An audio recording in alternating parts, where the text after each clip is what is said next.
come back to civilian aircraft manufacturing after nearly 4 decades. Airbus Boeing की दादागिरी खत्म, भारत बनाएगा अपना आसमानी ब्रह्मास्त्र, दुनिया हैरान।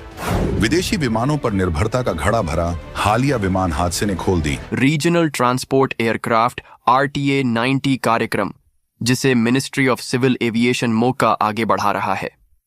इसे मेक इन इंडिया की सबसे महत्वाकांक्षी परियोजनाओं में गिना जा रहा है। इस प्रोजेक्ट का लक्ष्य है एक 90 सीटों वाला आधुनिक टर्बोप्रॉप विमान तैयार करना। यानी कि हमें हॉस्टेज बनाया हुआ था, हम उड़ना चाहते हैं, हमें उड़ना भी नहीं दिया जाता था। ये बोलकर तो सी नहीं कर सकते। हमने बोला ठीक है, हम नहीं कर सकते तो कोई बात नहीं। हमने भी नए पार्टनर ढूंढ लिए। डील और किताब और पता नहीं कितने प्रोग्राम्स किया है। ही पैनिक।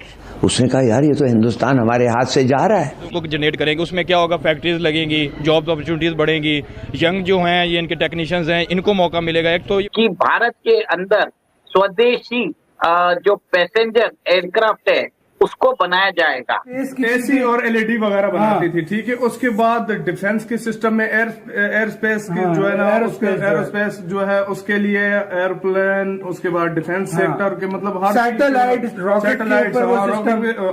रॉकेट की केसिंग वगैरह, यानी हर चीज। और वो भी किधर, इंडिया में। ये जो चीज है ना, जो अपनी खुद प्रोडक्शन करने लगे हैं, ये ही एक चीज की इकोनॉमी की बेस होती है। जब इंसान चीजों को खुद बनाने लगता है अपनी कंट्री में, तो वो उसकी प्रोग्रेस उस लेवल तक जाती है कि बंदा सोच भी नहीं सकता। भाई ये बात मुझे सबसे ज्यादा अच्छी लग रही है, क्योंकि अपनी कंट्री को अभी मतलब अपनी कंट्री में पहले ये नहीं होता था। स्वदेशी अपने बना, पहले देश का बनेगा ना, क्योंकि अब अपनी कंपनीज का फायदा भी होगा, इनकी कंपनी बूस्ट होगा, इन्हीं की कंपनी तरक्की, इंडिया की कंपनी तरक्की करेंगी और इस तरह और अपॉर्चुनिटीज कंपनीज को मिलेंगी। नमस्कार दोस्तों, भारत जो है मेक इन इंडिया में बहुत तेजी से आगे बढ़ रहा है और पूरी कोशिश है मोदी जी की कि भाई पूरी तरह से मेक इन इंडिया को चलाएं और इसे आगे बढ़ाएं। अब इसी में जो एयरक्राफ्ट होते हैं वो भी अब भारत में बनेंगे। बोइंग और जो एयरबस पे डिपेंडेंसी उसे ख़त्म की जा रही है, कम की जा रही है और कोशिश की जा रहा है कि विदेशी विमान को बनाया जाए, यानी मेक इन इंडिया में इन विमानों को भारत में बनाया जाए, जिसके लिए मोदी सरकार बहुत ज़्यादा कोशिशें कर रही है। सरकार की तरफ से लगाया जा रहा है और कोशिश की जा रही है कि भारत जो है एक मैन्युफैक्चरिंग हब बन जाए एयरक्राफ्ट में भी। जैसे कि एक ज़माना था जब हम अपने मोबाइल तक विदेशों से इंपोर्ट करते थे, लेकिन आज भारत दुनिया का दूसरा सबसे बड़ा देश है जहां मोबाइल मैन्युफैक्चरिंग की जाती है। उसी तरह से सरकार की पूरी कोशिश है कि दूसरे सेक्टर में भी, एविएशन का सेक्टर है वो बहुत ही इंपॉर्टेंट है। अगर एविएशन में भारत को सफलता मिलती है तो ये भारत के लिए बहुत ही अच्छा होगा, साथ ही साथ हमारी डिपेंडेंसी दूसरे देशों में भी खत्म हो जाएगी। तो मोदी सरकार के इस कदम के बारे में आप क्या सोचते हैं कमेंट बॉक्स में ज़रूर लिखिएगा। वीडियो अच्छा लगे तो लाइक करें, शेयर करें, चैनल को सब्सक्राइब करना ना भूलें और बेल का आइकन प्रेस करें लेटेस्ट नोटिफिकेशन के लिए। आइए आगे बढ़ते हैं इस वीडियो में। फैक्ट्रीज लगेंगी, जॉब अपॉर्चुनिटीज बढ़ेंगी, यंग जो हैं ये इनके टेक्नीशियंस हैं, इनको मौका मिलेगा। एक तो ये बाहर से बना लेके आ जाएंगे, अपने इनके बैठे रहेंगे। तो ये जो चीज़ है ना, जो अपनी खुद प्रोडक्शन करने लगे हैं, ये ही एक चीज़ की इकोनॉमी की बेस होती है। जब इंसान चीज़ों को खुद बनाने लगता है अपनी कंट्री में, तो वो उसकी प्रोग्रेस उस लेवल तक जाती है कि बंदा सोच भी नहीं सकता। तो ये तो स्टेप क्या बात है जी। हम क्या करते हैं जी, टोयोटा वालों को बुला लिया, अपनी फैक्ट्री लगाते हैं, वो इधर आके टोयोटा की गाड़ियाँ बनाते हैं। तो अब जब हम कहेंगे कि टोयोटा वालों आप हमें गाड़ियाँ दो, बनवाएंगे हम अपने टेक्नीशियन से, तो हमारा भी फ़ायदा होगा। तो ये मिसाल मैंने इसलिए दी है क्योंकि ये बहुत अच्छा स्टेप है जो कि उन्होंने खुद अपनी प्रोडक्शन शुरू कर दी है। जॉब्स, अपॉर्चुनिटीज़, स्टूडेंट में मोटिवेशन, प्रोग्रेस, हर चीज A to Z मोदी साहब क्या करना चाहते हैं। ठीक है। उसके बाद डिफेंस के सिस्टम में एयर स्पेस जो है ना, एरोस्पेस जो है उसके लिए एयरप्लेन, उसके बाद डिफेंस सेक्टर के मतलब हर सैटेलाइट,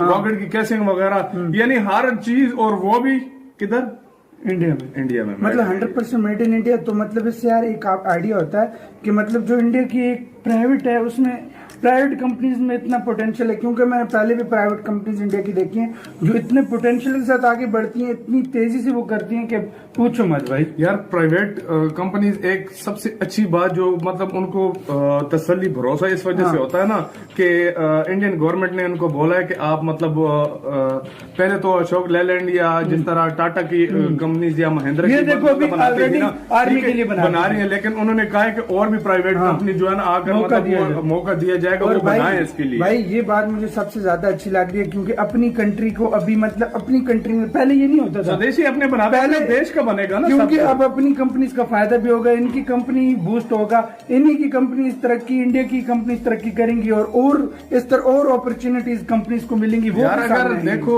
एक कंपनी एक इंडिया में सारा कुछ सब कुछ कर रही है, इससे तो पहली बात यह है कि इंडियन की अवाम जो उधर काम करेगी वो सब कुछ उनका फायदा है। दूसरी बात यह कि अपने देश के लिए जो सबसे बेस्ट चीज वो बनाएंगे, लाजमी बात है देश के लिए बेस्ट चीज बनती है, बिल्कुल मतलब ये और डिफेंस के खासकर डिफेंस के सिस्टम में देख ले, जो गाड़ियां भी बनाते हैं वो अपने देश के लिए सबसे बेस्ट बनती है। बाहर बेचेंगे वो नॉर्मल नहीं, बाहर भी अच्छी बेचते हैं, अच्छी बेचते हैं, लेकिन अपने देखो देश के लिए जो चीज बनती है वो कमाल की बनती है, वो और चीज होती है। देखो अब सैटेलाइट की मतलब जो जिस तरह बता रहे हैं कि मतलब ये हैरान करने वाली बात है कि मतलब, और चलो अपने देश के लिए बनाएंगे भी, लेकिन वो कह रहे हैं कि दूसरे देशों को भी मतलब इसी तरह देंगे, ये भी बहुत बड़ी बात होती है। जेड नेटवर्क, हाँ जेड नेटवर्क काफी, हाँ जो भी था यार, मतलब काफी मतलब इन बड़ी अचीवमेंट है देखा जाए, और यार मतलब जिस तरीके से काम कर रही है तो वाकई में यार ये एक बहुत बड़ी भाई एक अचीवमेंट मानी जाती है कि एक प्राइवेट कंपनी जिसको फंड भी लिमिटेड होता है,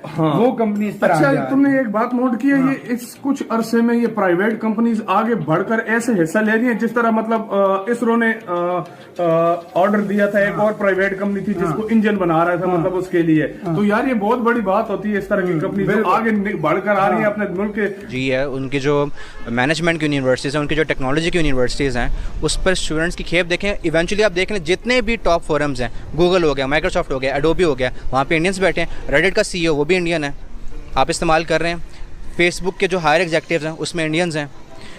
टेक्नोलॉजिकली इल्म की बेस पे वो आगे आए हैं ना। हम अभी तक यही सोच रहे हैं कि जी फ़लानी इलेक्शन पे हमें बिरयानी का डब्बा मिलेगा कि नहीं मिलेगा, फ़लानी जगह पे हम जाएंगे वहाँ पर जी कितनी रोटी खिला रहे हैं तो कितना कपड़ा पहना रहे हैं, इससे बाहर निकलने की ज़रूरत है। अगर बिरयानी आएगी तो एक वोट आ जाए। हाँ जी एग्जैक्टली और इसलिए वोट भेज देते हैं जी। इनमें से कहीं बीच में जो मिसगाइडेड मिसाइल भी होते हैं, इधर उधर चले जाता है, चलना किसी और पासे होना चाहिए, चल इधर सज्जे न जाता है, ठीक है। ये अब देखिए शशि थरूर ने आर्टिकल लिखा हुआ, Islamabad channel, India must stand for peace however may be broke. आपको जब इस तरह का एनवायरनमेंट मिल रहा है तो आप तुसी केड़े पासे टुर पे हो, ठीक है जी, ठीक है जी, तुसी केड़े पासे टुर पे है। आप वो जैसे ये जिसे कहते हैं ना, एक किस तरह वो उस चीज में वो पढ़ गए आप। बहरहाल ये मुझे चीज नजर आती है और मैं इसको देखता हूँ कि कहीं ना कहीं के अंदर at some point the leadership in Pakistan they needs to show the maturity. ये मैं आपको सच्ची बात बता रहा हूँ। ये इस तरह के खास तौर पर इस तरह के जो बंदे होते हैं, आप देखें ना, शशि थरूर के आर्टिकल को मैं देख रहा था, जलील अब्बास जिलानी पाकिस्तान के फॉर्मर फॉरेन सेक्रेटरी और मिनिस्टर साहब, उन्होंने कहा जी जबरदस्त रीजनल पीस और स्टेबिलिटी की बात कर रहे हैं, हाई कि नेबर सक्सेसफुल हो रही है, इंडिया की स्टैंडिंग जो है वो